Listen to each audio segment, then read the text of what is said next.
بشائر الإيمان منارة الإحسان وللهدى عنوان. قال المؤلف رحمه الله تعالى ونفعنا به وبعلومه وأمدنا بأمداده وأفاض علينا من بركاته آمين. فصل fi ahkamil udhiyati, menerangkan tentang beberapa hukum kurban. Bi dhammil hamzati 'alal ashhari atau fil ashhari. Al udhiyah dengan hamzah yang dibaca dhammah. Al udhiyah menurut pendapat yang paling populer. Karena ada pendapat yang menyatakan al udhiyah dengan hamzah yang dibaca kasrah. Wahia al-udhiyah atau kurban itu adalah ismun, nama lima yudbahu anin na'ami yawma 'idin nahri wa ayyamat tashriqi taqarruban ilallahi ta'ala. Nama bagi binatang ternak yang disembelih pada hari raya Idul Adha dan 3 hari tasyrik tanggal 11, 12 dan 13 Zulhijjah dengan niat taqarruban ilallah, mendekatkan diri kepada Allah Subhanahu wa ta'ala. Wal udhiyatu sunnatun muakkadatun 'alal kifayati. Fa idza ata biha wahidun min ahli baitin kafa 'an jami'ihim wa la tajibul udhiyatu illa bin nadhri. Udhiyah atau boleh juga dibaca dengan mentasydidkan ya, udhiyah, dua-duanya benar, al-udhiyah atau al-udhiyah, dua-duanya benar secara bahasa. Hukumnya adalah sunnatun muakkadatun, sunnah yang sangat ditekankan. Alal kifayati, sunnah kifayah. Artinya apa? Kalau satu dari anggota keluarga sudah melakukan kurban, maka hilanglah kemakruhan dari anggota keluarga yang lain. Tetapi pahala hanya didapat oleh anggota keluarga yang berkorban itu. Tetapi karena ini adalah hukumnya sunnah muakkadah, maka kalau seluruh anggota keluarga tidak ada yang berkorban padahal mereka mampu, maka hukum kemakruhan itu dirasakan oleh semuanya. Hukum kemakruhan itu ditimpakan kepada semuanya mendapatkan hukum makruh. Tetapi kalau salah seorang di antara anggota keluarga itu sudah melakukan kurban, sudah menyembelih hewan kurban, maka anggota-anggota keluarga yang lain menjadi hilang kemakruhan dari mereka. Wala tajibul udhiyatu illa bin nadhri, dan udhiyah atau kurban itu sebagaimana tadi sudah disampaikan, hukumnya adalah sunnah muakkadah, sunnah yang sangat ditekankan bagi orang yang mampu. Nah, hukum kurban ini tidak menjadi wajib kecuali apabila dinazarkan. Kalau ada seseorang yang misalkan mengatakan, saya kalau lulus dalam ujian, saya kalau mampu untuk membangun rumah, maka saya bernazar untuk menyembelih binatang kurban, maka hukum kurban itu menjadi wajib bagi dia karena ini adalah kurban yang dinazarkan. Wa tujzi'u, qala al-muallif rahimahullah, wa yujzi'u fiha al-jadha'u min ad-dha'ni wa huwa ma lahu sanatun wa ta'ana fi thaniyati. Binatang kurban yang mencukupi untuk disembelih itu apa saja? Yang pertama adalah domba yang berumur 1 tahun dan masuk usia 2 tahun. Wathaniyyu minal ma'zi wa huwa ma lahu sanatani wa ta'ana fi thalithati. Yang kedua adalah kambing Jawa. Ya, kambing Jawa atau yang serupa bentuknya dengannya.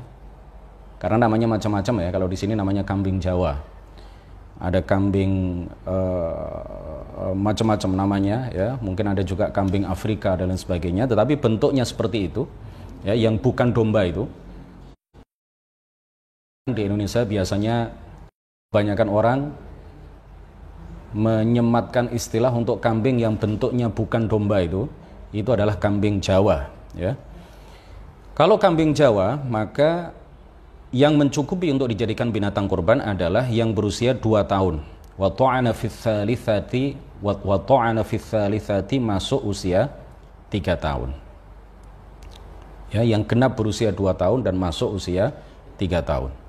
Wath-thaniyyu minal ibili, dan yang ketiga adalah ats-thaniyyu minal ibil. Apa itu ats-thaniyyu minal ibil? Wa huwa ma lahu 5 sinina wa ta'ana fis sadisati, yaitu unta yang berusia 5 tahun dan masuk pada tahun ke-6. Wath-thaniyyu minal baqari, dan selanjutnya adalah wath-thaniyyu minal baqari wa huwa ma lahu sanatani wa ta'ana fi ats-tsalitsati, sapi, ya, yang genap berusia 2 tahun dan masuk tahun ketiga. Jadi yang boleh dijadikan binatang kurban itu adalah domba, usianya 1 tahun, masuk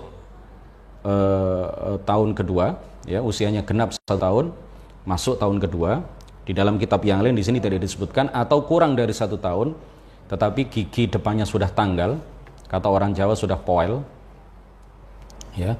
Dan ada pendapat yang lain, ya, ada pendapat yang mengatakan 6 bulan cukup. Ini tidak disebutkan di dalam kitab ini, karena yang dimaksud kitab ini adalah menjelaskan tentang hukum-hukum dasar tentang kurban. Jadi yang pertama adalah domba, ya, domba yang berusia 1 tahun masuk usia 2 tahun. Kemudian kambing, ya, kambing Jawa atau kambing yang serupa bentuknya dengannya, yang berusia 2 tahun dan masuk tahun ketiga. Kemudian yang ketiga adalah unta yang berusia 5 tahun dan masuk tahun ke-6. Dan yang keempat adalah sapi yang berusia 2 tahun, genap berusia 2 tahun dan masuk tahun ketiga. Boleh jantan, boleh betina. Ini yang kadang-kadang disalahpahami oleh banyak orang, ya. Jadi sebagian orang memahami harus jantan, tidak, boleh juga betina. Wa tujzi'ul badanatu an sab'atin ishtaraku fit tadhiyati biha. Dan 1 ekor unta itu boleh, ya, atau mencukupi untuk dijadikan kurban 7 orang yang berserikat di dalam berkurban, patungan misalkan, ya. Wa tujzi'ul baqaratu an sab'atin kadzalika. Begitu juga sapi bisa dijadikan binatang kurban untuk 7 orang. Wa tujzi'ush syatu an syakhsin wahidin wa hiya afdalu min musyarakatihi fi ba'irin. Sedangkan kambing atau domba itu cukup dijadikan binatang kurban untuk 1 orang. Tetapi ini yang perlu kita pahami bersama, wa hiya afdalu min musyarakatihi fi ba'irin.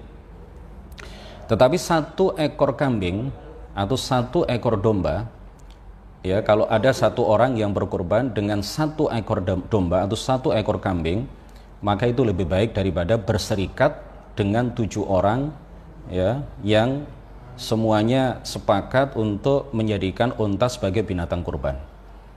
Nah, ini yang perlu dipahami. Jadi sekali lagi, 1 ekor kambing untuk 1 orang itu lebih baik daripada orang itu berserikat dengan 6 orang yang lain sehingga menjadi 7 orang yang kemudian menjadikan unta sebagai binatang kurban. Wa afdalu anwa'il udhiyati ibilun thumma baqarun thumma ghanamun. Dan binatang kurban yang paling utama kalau memang untuk 1 orang itu adalah, yang pertama, yang paling utama adalah unta untuk 1 orang, kemudian sapi untuk 1 orang, dan kemudian domba atau kambing untuk 1 orang, ya. Tetapi kalau 1 ekor kambing untuk 1 orang dibandingkan dengan 1 unta untuk 7 orang, maka lebih baik 1 kambing untuk 1 orang. Wa arba'un wa fi ba'dhin nusakhi wa arba'atun la tujzi'u fi dhahaya. Ada 4 jenis binatang kurban yang tidak mencukupi dijadikan binatang kurban, ya. Ada 4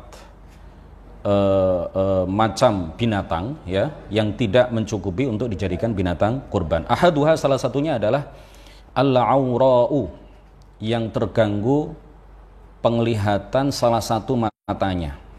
Yang terganggu penglihatan salah satu matanya, al-bayyinu ay adh-dhahiru awaruha, yang jelas-jelas terganggu. Jadi bukan hanya sedikit terganggu penglihatannya, tetapi jelas-jelas penglihatannya terganggu salah satu dari kedua matanya. Wa in baqiyat al-hadaqatu fil as-sahhi, meskipun biji mata yang berwarna hitam itu masih ada ya, tetapi terganggu penglihatannya sehingga dia tidak bisa membedakan antara rumput yang segar misalkan dengan rumput yang tidak segar, antara rumput yang masih hijau dengan rumput yang tidak layak dimakan, sehingga kemudian hal itu berpengaruh kepada berkurangnya daging dari binatang itu.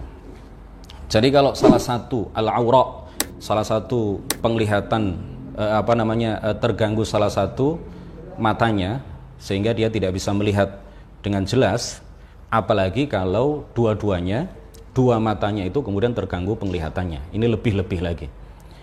Kalau satu mata saja terganggu penglihatannya, apalagi dua mata sekaligus. Kalau terganggu penglihatan matanya saja ya tidak mencukupi untuk dijadikan binatang kurban, apalagi buta salah satu matanya atau buta dua-duanya. Nah, ini lebih-lebih lagi tidak mencukupi, tidak sah untuk dijadikan binatang kurban. Wathani, dan yang kedua adalah al-arja'u al-bayyinu arajuha, yaitu yang pincang, yang jelas-jelas pincangnya ya, bukan pincang sedikit tetapi pincang yang jelas-jelas pincang. Walau kana husulul araji laha 'inda idja'iha litadhiyati biha bisabab ittirabiha, walaupun terjadinya kepincangan di salah satu kakinya itu disebabkan karena proses penyembelihan. Jadi sebelum disembelih dia tidak pincang, binatang itu tidak pincang, tetapi ketika dirobohkan misalkan akan disembelih ya, dalam proses itu kemudian dia pincang, maka ini tidak sah dan tidak mencukupi untuk dijadikan binatang kurban. Watsalitsu, dan yang ketiga adalah al-maridatu al-bayyinu maraduha wa la yadurru yasiru hadhil umur, dan yang ketiga adalah binatang yang sakit, yang jelas-jelas sakitnya ya, sehingga mempengaruhi dagingnya ya, sehingga mempengaruhi berkurangnya daging. Wala yadurru yasiru hadhil umur, tetapi tiga hal yang disebutkan tadi kalau hanya sedikit ya, tidak banyak, maka hal itu tetap mencukupi. Terganggu salah satu penglihatan matanya tetapi tidak terlalu, pincang tetapi tidak terlalu, sakit tetapi tidak parah, maka tiga hal itu tidak menjadikan binatang itu tidak sah untuk dijadikan binatang kurban. Artinya kalau ketiganya itu hanya sedikit terjadi, maka binatang itu tetap layak dan tetap mencukupi untuk dijadikan binatang kurban. Warabi'u, dan yang keempat adalah al-ajfa'u. Apa itu al-ajfa'?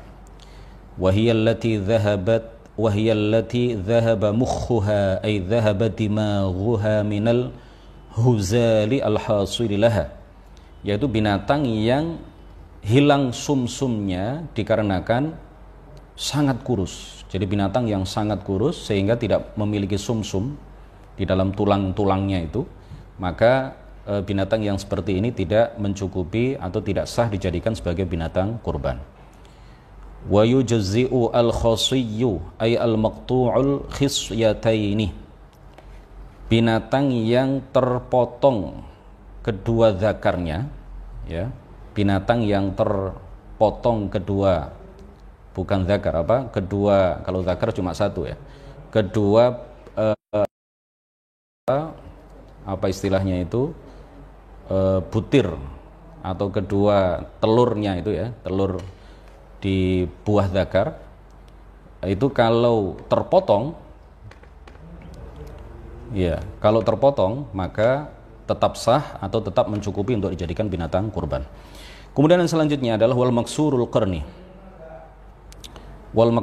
qarni illam yu'athir al-kasru fil lahmi, sedangkan binatang yang patah tanduknya ya, hal itu tetap menjadikan binatang tersebut mencukupi untuk dijadikan kurban jika patahnya tanduk itu tidak berpengaruh kepada berkurangnya daging yang dia miliki. Wa yujzi'u aidan faqidatul quruni. Ya, sedangkan binatang yang tidak punya tanduk sama sekali ini juga sah dijadikan binatang kurban. Ya, tidak apa-apa.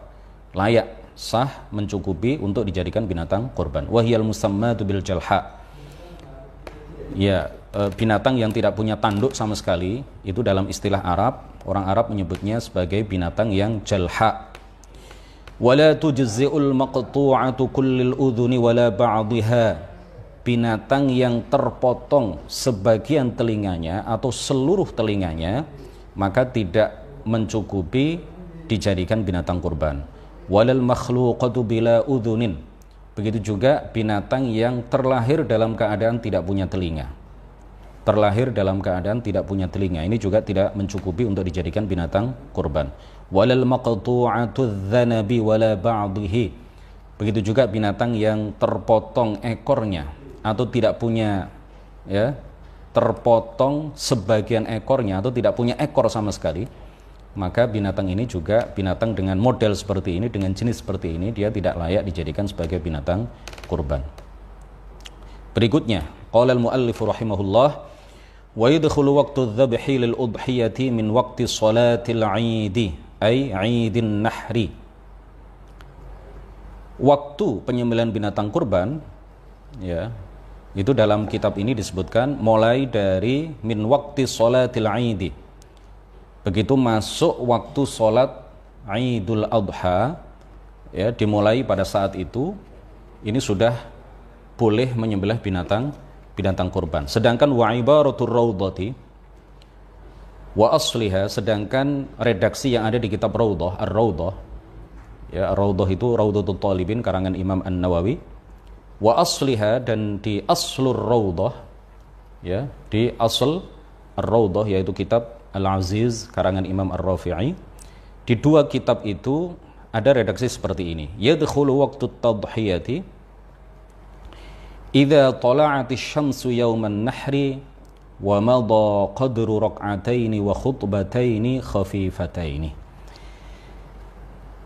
Waktu penyembelihan binatang kurban itu dimulai pada saat matahari terbit pada hari raya Idul Adha dan sudah berlalu, ya, waktu dengan durasi sekitar 2 rakaat dan 2 khutbah yang pendek, 2 khutbah yang singkat.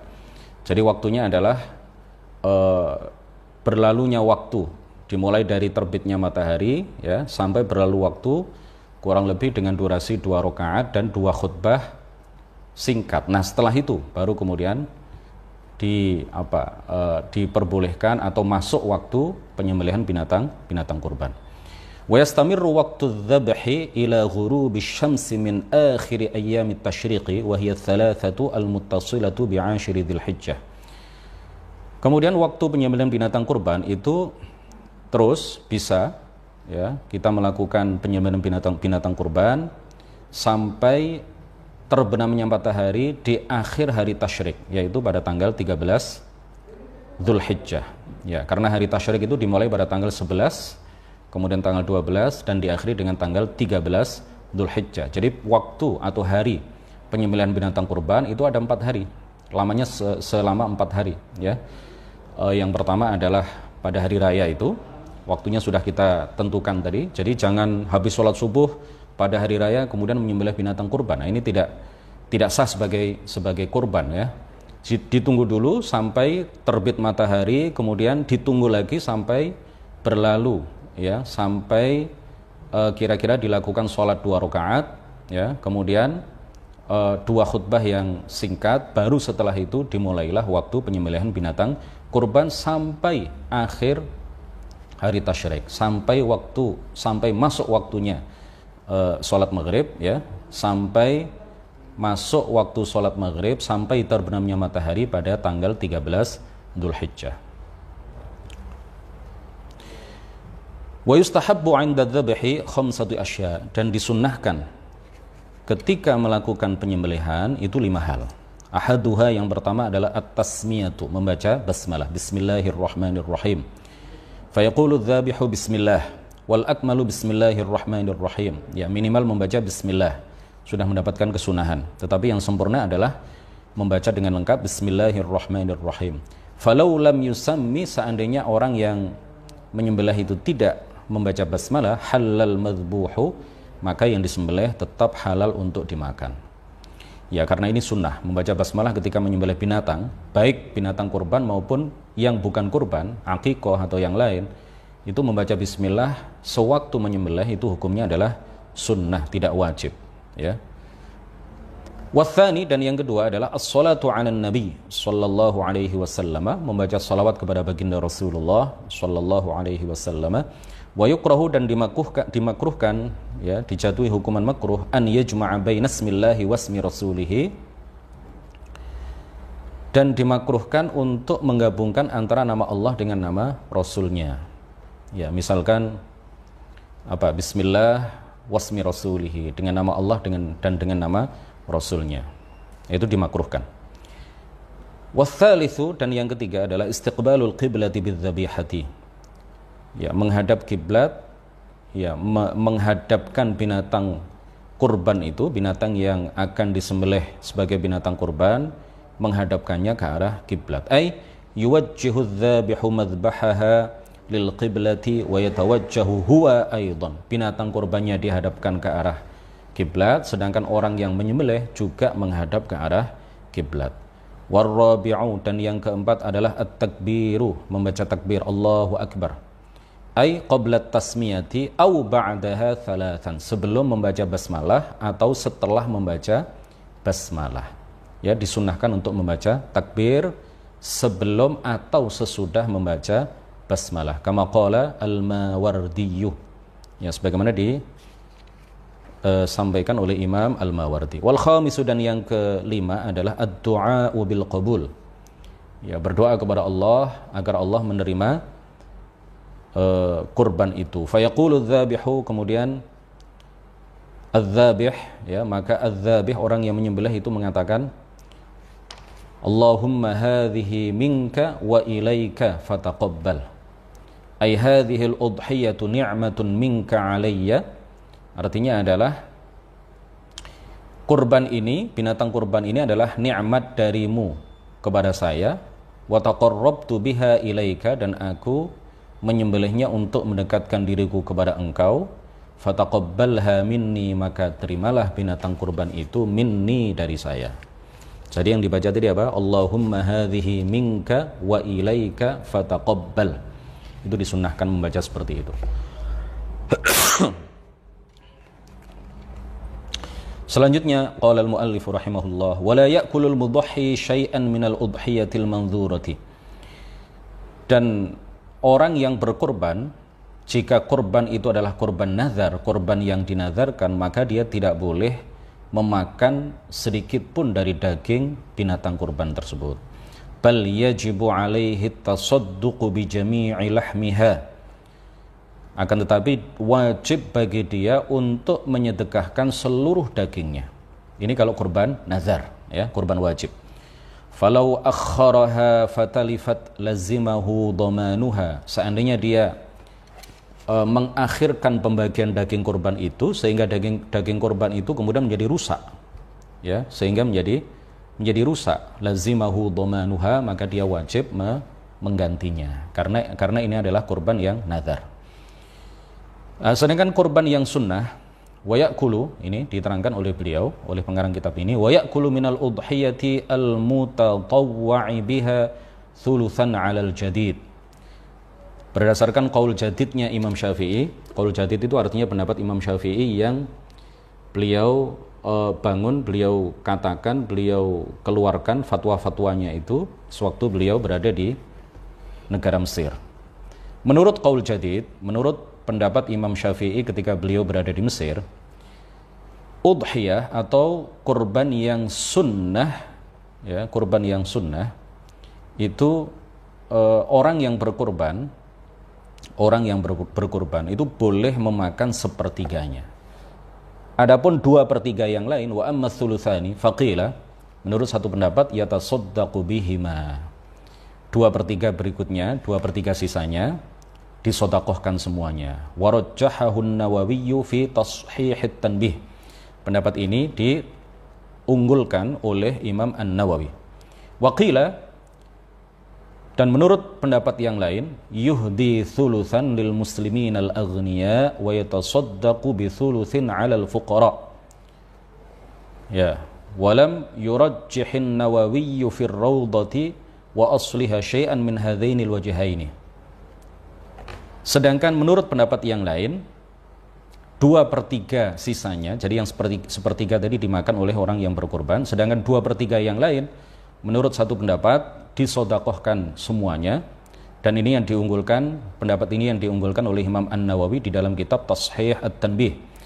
Sedangkan menurut pendapat yang lain, 2/3 itu dibagi lagi menjadi sepertiga. Yang sepertiga dihadiahkan kepada umat Islam yang kaya, sedangkan yang sepertiga terakhir itu disedekahkan kepada orang-orang fakir.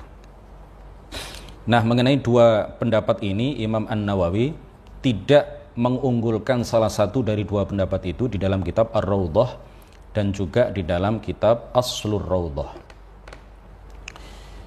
Wala yabi'u, ya, wala yabi'u, dan tidak boleh, ay yahrumu, haram, tidak boleh, 'alal mudahhi bai'u syai'in minal udhiyati, ay min lahmiha au sya'riha au jildiha.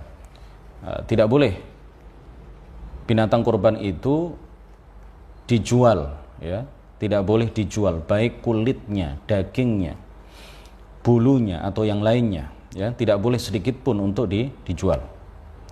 Wa yahrumu aidan ja'luhu ujratan lil jazzar walau kanatul udhiyatu tatawwu'an. Dan haram binatang kurban itu salah satu bagiannya itu dijadikan upah bagi tukang jagalnya, ya, meskipun kurban itu adalah kurban sunnah, bukan kurban nazar, ya, dijadikan upah itu maksudnya sebelum disembelih, ya, ada kesepakatan, ada akad antara panitia kurban misalkan dengan tukang jagal. Pak tukang jagal, ya, kata panitia kurban, ini nanti upah Bapak di dalam menyembelih binatang ini adalah kepalanya misalkan. Nah, ini nggak boleh, haram, ya. Tetapi kalau setelah panitia kurban ini kemudian menyembelih, ya, dibantu oleh salah satu tukang jagal, kemudian sebelum tukang jagal pulang lalu diberi kepalanya misalkan, nah ini boleh, tidak ada masalah, karena itu bukan upah, ya, ini adalah pembagian biasa, ya. Kemudian mengenai keharaman menjual kulit, ya, atau daging atau apapun itu, nah, biasanya yang terjadi di masyarakat kita adalah bahwa panitia kurban itu butuh biaya operasional untuk beli plastik, ya, untuk transport misalkan ketika membagikan binatang kurban itu berkeliling satu kampung, atau bahkan kalau di kampung itu sudah dapat semuanya akan dibagikan ke orang-orang fakir di luar kampung misalkan, maka butuh biaya transport, butuh minuman, ya, ketika memotong-motong daging kurban itu butuh minum, mungkin sebagian juga butuh snack, ya, biar tidak ngantuk, butuh kopi, butuh biaya operasional intinya. Kemudian yang terjadi di masyarakat adalah untuk menutupi biaya operasional panitia kurban itu kemudian mereka menjual kulit dari binatang kurban itu. Nah, ini kalau langsung dijual tidak boleh, haram, ya. Kalau langsung dijual dengan alasan apapun, ya, meskipun itu dengan alasan untuk menutupi biaya operasional yang dikeluarkan oleh panitia kurban, maka hal itu tidak boleh. Tetapi ada hilahnya, para ulama memberikan hilah, ya, para ulama memberikan satu cara sehingga hal itu tetap bisa terlaksana, tetap bisa dijual, tetapi tidak sampai jatuh ke dalam hukum haram. Bagaimana caranya? Kulit kurban itu, ya, diberikan kepada 1, 2, atau 3 orang fakir, ya, diberikan kepada fakir itu, tetapi kemudian orang fakir itu setelah diberi kulit kurban itu, ini pembagian biasa, ya, sedekah kepada orang fakir, ya, kulit kurban itu disedekahkan kepada orang fakir sebelum diberikan kepada orang fakir atau setelah diberikan kepada orang fakir itu, kemudian salah satu panitia kurban meminta tolong kepada orang fakir itu untuk menjual kulit kurban itu dan hasilnya disedekahkan oleh orang fakir itu kepada panitia kurban. Nah, dengan cara seperti ini maka kulit kurban itu pada akhirnya terjual dan mendapatkan hasil, ya, tetap terlaksana apa yang diinginkan, tetapi keluar dari hukum haram, tidak terjatuh ke dalam hukum haram. Kenapa itu boleh? Karena setelah kulit kurban itu diberikan kepada orang fakir, maka kulit kurban itu menjadi hak miliknya. Mau dia jual boleh, mau dia sedekahkan boleh, atau kemudian dia jual lalu hasilnya dia sedekahkan kepada panitia kurban, itu boleh, itu hak dia. Dan kalau hal itu dilakukan, maka dia dapat pahala. Dia diberikan sedekah berupa kulit kurban, lalu dia jual sebagiannya pada para pembeli kulit kurban itu, lalu hasilnya dia sedekahkan kepada panitia kurban, maka orang fakir ini akan mendapatkan pahala sedekah.